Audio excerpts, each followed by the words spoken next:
biggest storms ever to hit America. In its strength and scale, Hurricane Ian didn't spare the Sunshine State.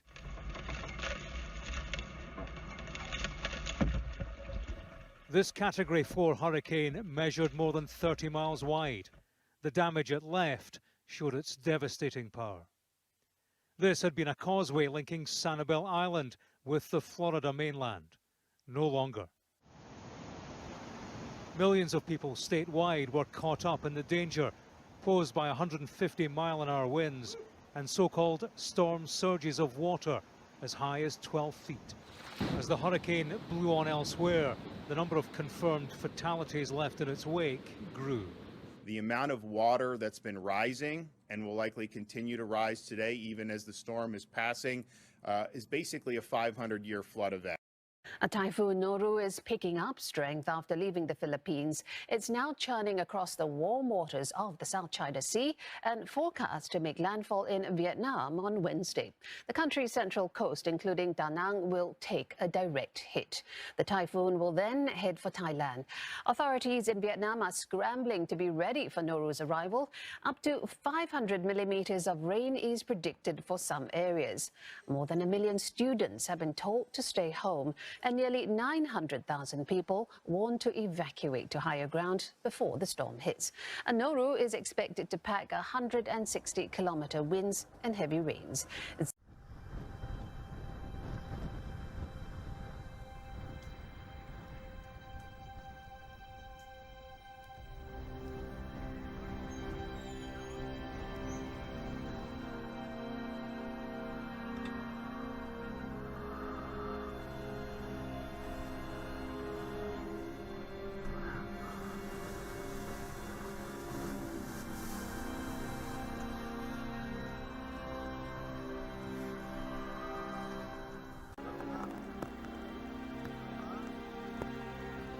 And Typhoon Noru left a trail of destruction in the Philippines overnight.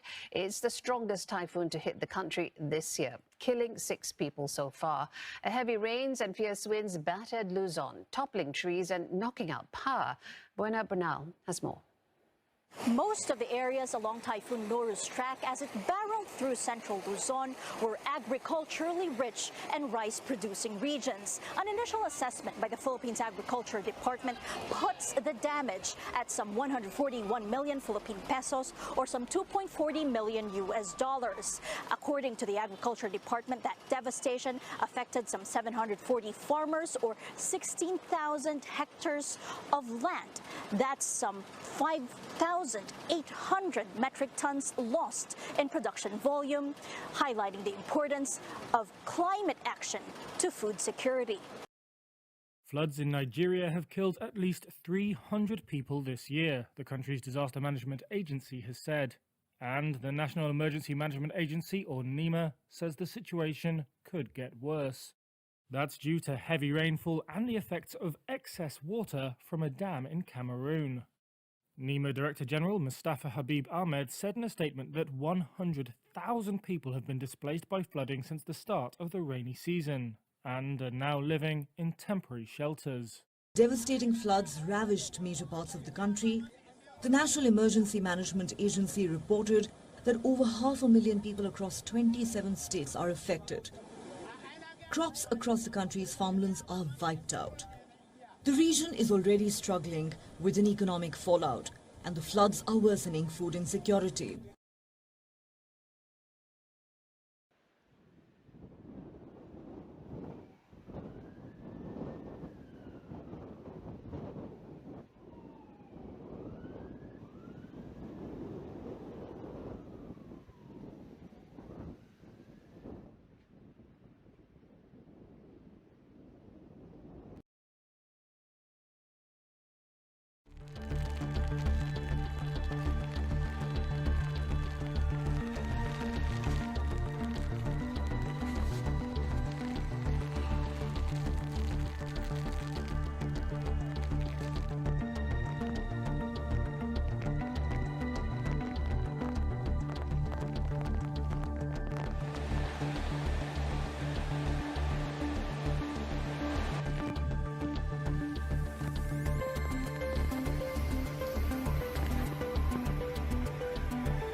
Typhoon Namadol has killed at least 4 people and injured more than 80 over the weekend. It's been downgraded at the moment to a cyclone.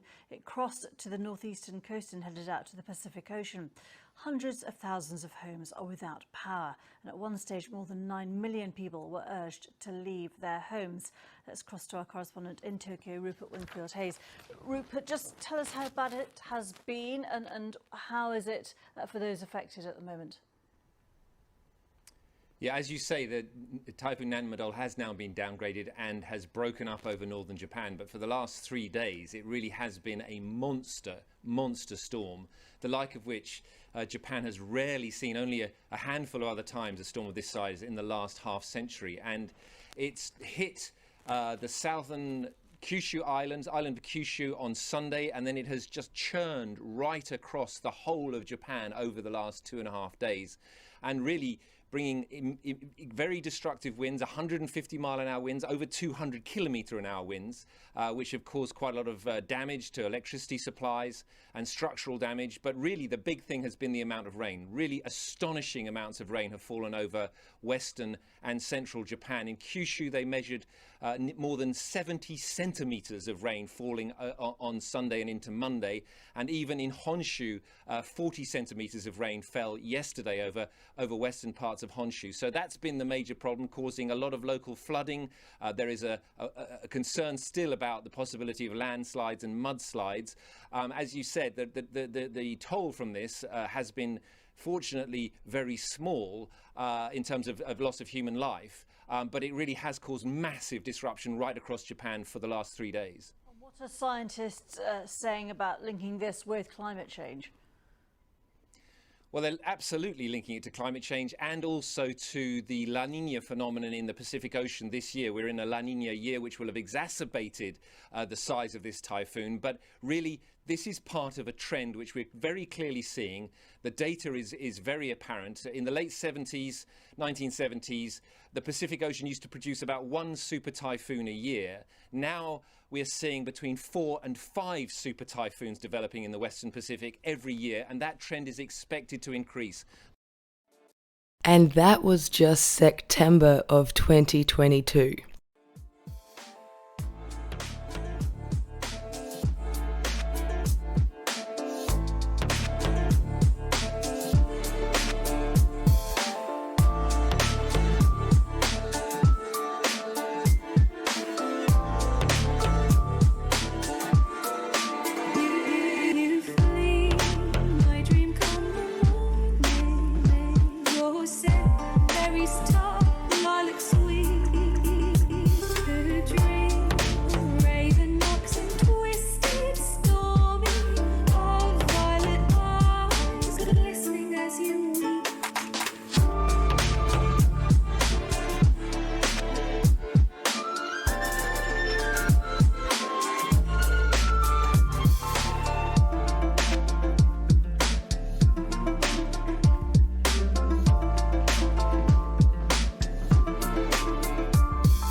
The flash flood threat across the Gulf Coast tonight after days of record rain. Still more is on the way.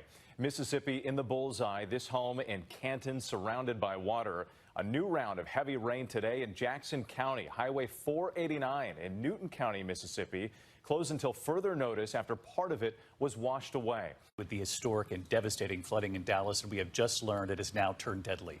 The rescue's underway all day today and tonight. More than 17 million Americans are on alert for flooding into the night, with the system now on the move. In Dallas-Fort Worth, more than 9 inches in 24 hours, the highest total in 90 years. And outside Dallas, one area reporting 15 inches of rain. And that was just August of 2022. And just to remind everyone of the start of the year. Wading through waist-high water, this highway in Sylhet is now a fast-flowing river after monsoon rains swamped communities across Bangladesh and India over the weekend. The water level inside the room has dropped a bit. It used to be up to my waist. All in all, we're in a great disaster.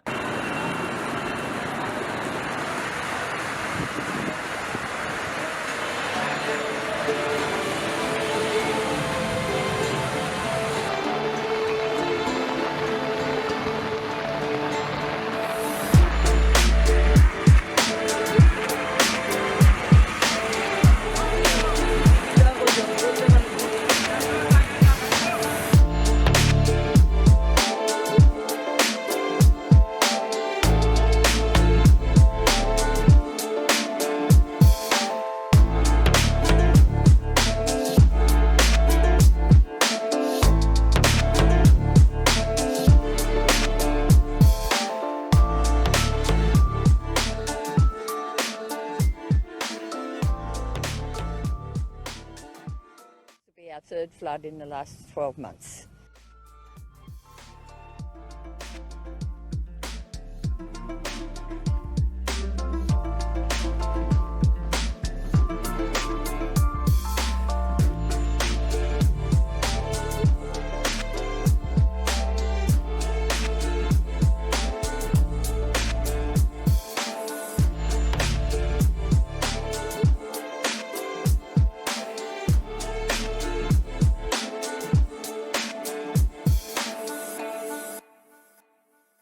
This region hasn't seen rain like this in more than 60 years. 448 people are dead, with dozens still missing. Recovery workers with dogs searching for bodies.